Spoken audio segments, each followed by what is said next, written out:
We can now talk to Ghanaian football correspondent Gary Al Smith, who joins us from the CAF Media Centre in Malabo. Gary, what was your take on the opening weekend's action, and which teams have impressed you? Day 1 and Day 2 of the African Cup of Nations were good. The football was okay. The pitch didn't cut up, not yet anyway. And in terms of the teams that played, the opening match was quite good. Equatorial Guinea, for a team that had so little time to adjust and prepare, gave us some really good counter-attacking football. And if they had taken their chances, I'm sure they would have gotten a number over their opposition. Burkina Faso were probably the surprise of the opening weekend after losing to Gabon by 2-0. But credit to Gabon. They played an absolutely brilliant game of football. They came, they knew what they wanted to do, and they did it well. Of course, held by the fact that they have some stardust and star quality in Pierre-Emerick Aubameyang. But I think that they knew what they did well. But over the course of the weekend, I thought that Zambia could also have taken their chances in their game. There's too much reliance on Rainford Kalaba, who statistically, right now, has created more chances than any other player in the last 2 or 3 now African Cups of Nations. His importance to the team is up there, and I think that they have to distribute their responsibilities more if they are to get more out of this African Cup of Nations. But Group A and Group B have lived up to expectation. The football has been good, and I think that I like it. Off the field, the complaints from the various coaches have been varied. Claude Leroy keeps whining about every little thing. He says this time that before his team got to the stadium, it took them 1 hour to get through traffic. And it's quite a surprise, really, because knowing Equatorial Guinea is not really a big country, a population of less than 800,000. I mean, how do you get stuck in traffic in less than 1 hour? But anybody who has followed Claude Leroy knows that that's what he does best. He whines a lot, and nobody is really surprised. But that's it for the opening weekend of the Cup of Nations. I think Equatorial Guinea have held themselves well for a tournament that has, been done in a haste. It's been quite okay. Well, I'm glad you mentioned Claude Leroy. As we understand, he has actually been sounding off in the media. But what exactly has he been talking about? Well, it's not that. Because when he whines, he's known to whine against everybody. I'll take you back to 2008 when he was coach of Ghana in the Cup of Nations. He berated the organizers of his own country, which was Ghana. He said Ghana had prepared shabbily and that the pitch in Accra, the capital, was like, quote-unquote, a potato patch. So he's not somebody who is not known to whine. And for somebody who has been to the Cup of Nations now a record 8th time, I think that he'll be used to some of the exigencies of the tournament and just take it in stride. And if he wants to deflect the pressure off his players, there are many other ways he can do it. Because yesterday, I was at the pre-match conference right here in the stadium in Mongomo, where Alain Jerez, who has also been a vocal critic of the preparations, gave them some credit and said, look, the tournament has started well, and long may it continue. So, that's the way it is. OK, so in terms of the players you have seen, who stood out the most on the pitch so far? Well, Aubameyang has lived up to the expectation. If you take the players who were expected to live up to the billing, I think that Aubameyang has, stood head and shoulders above all the others. Burkina Faso, not so much. Aristide Barnes was quite anonymous. Jonathan Petropa was also anonymous. And I think that for Zambia in particular, Rainford Kalaba has come to the party and has been good. For Equatorial Guinea, Emilio Nsue, who was once linked to Chelsea in England and used to play in Spain, scored the opening goal and was quite good as well. Balboa, who is one of the oldest players in their team, has not really lived up to expectation. But I think Aubameyang, Rainford Kalaba are the players I'll be looking at doing well so far. Tunisia, the players you expect haven't really been good. And Cape Verde as well. I think Varela was quite good in the 1-1 drawn game.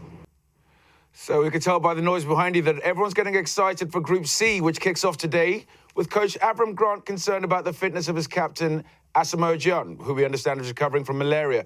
What more can you tell us about this, please, Gary? Well, Avram, malaria, if you know, realistically in the African Cup of Nations, and even for footballers, it's not something you can shake off a day before. And yesterday I saw Asamoah Gyan, I spoke to him. He didn't look like he was well, he didn't look okay. And I really will be surprised if he starts today. Even knowing him, he's going to insist that he wants to play. But I think the technical committee and the medical team of Ghana must insist that he stays this one out and make himself available for the next game against Algeria. Okay, finally, Gary, in your own words, tell us what life is like in Equatorial Guinea, especially with the cloud of Ebola. I mean, what is the atmosphere like out there? Well, funny enough, people are not too concerned about Ebola because the measures the country has taken to curb and to control the disease have been quite stringent. When I landed in Equatorial Guinea from the airport, no, even before I boarded the plane, I was given, some of that hand sanitizing liquid on the plane, at the Ghana airport, at the Equatorial Guinean airport, when I got out of the plane, before I got into the hotel, when I came into Mongomo. So it's been holistic and there's been a lot of education out there. I don't think that there's a real fear that people are going to bring Ebola into this country, especially as the teams that are coming into this country, the Sierra Leones and all that. And let's face it, in the time that the Cup of Nations rights were given to Equatorial Guinea up till now, Ebola has gone down, down, down, and down. In that time, Sierra Leone have had one of their most prevalent Ebola cities declared free of the disease, and you are not hearing it a lot of the time in the media, and the World Health Organization is doing quite a good job. And so I don't think Ebola is really a problem. As to the vibe here, the president of Equatorial Guinea is buying a lot of tickets for the people and subsidizing it for them. For as less as $1, people are getting the games to watch. That is why you are seeing a lot of crowds there. And I'm sure that the government of Equatorial Guinea are going to be buying more tickets for the locals to buy the tickets. So the vibe is good. Okay, Gary L. Smith from a very noisy CAF media centre there. Thank you for speaking to Sports News Africa. And for the full interview of Gary's thoughts from Mongomo, please go to our YouTube channel. Right, so today the group of death comes alive. We've got Ghana and South Africa. We saw over here in the Guardian newspaper that you recently spent some time with Avram Grant himself. Can you tell us how is he feeling heading into his first AFCON tournament?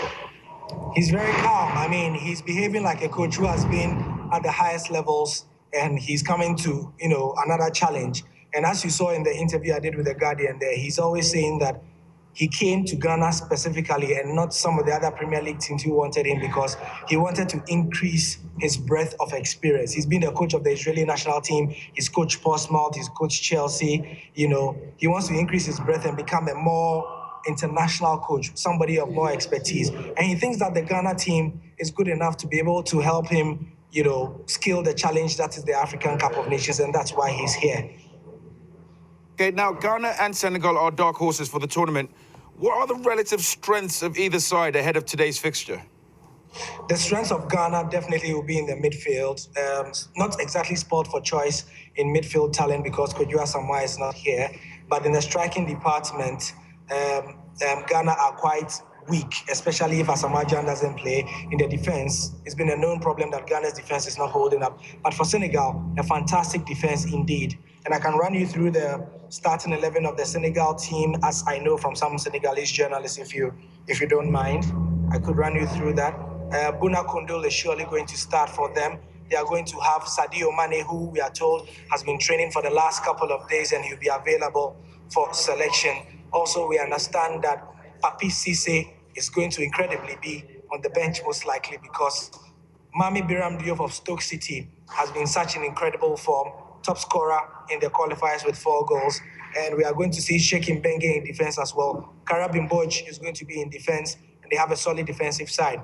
Senegal are going to go a 4-2-3-1 or a 4-2-1-3, depending on the way it goes.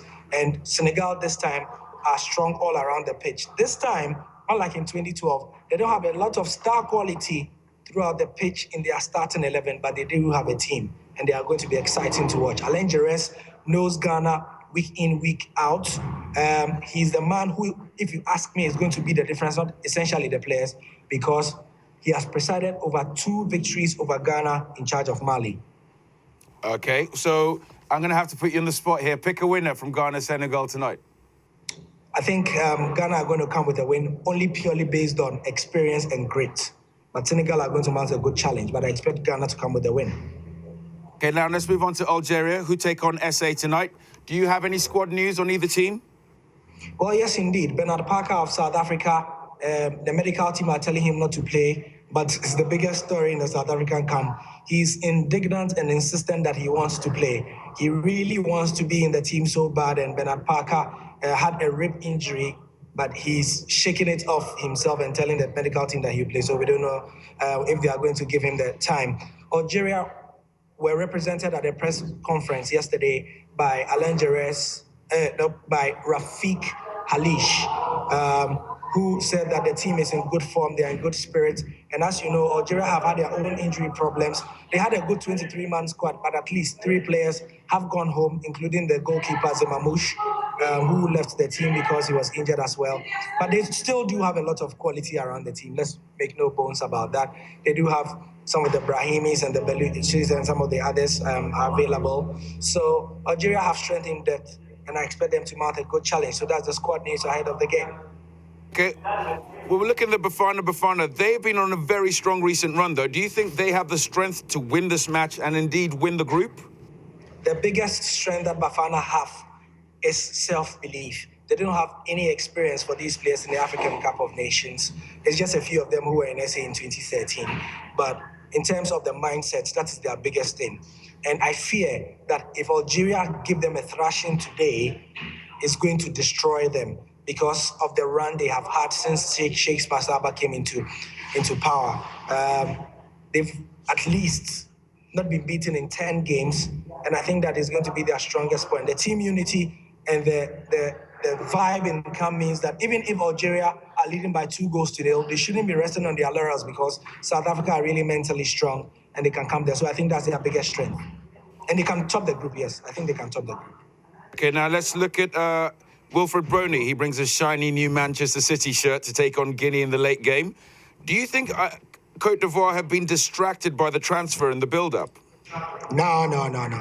I don't think so. If it were a team like Equatorial Guinea or Zambia or even Guinea, you might say so. But Cote d'Ivoire are a team filled with superstars. I mean, they've seen too many transfer stories of players. I mean, recently, a week ago, I was in Lagos for the African Footballer of the Year Awards. When Yaya Toure was named, there was really no emotions on his face. He just kissed his wife and just walked to the dais and just picked the award and said, thank you.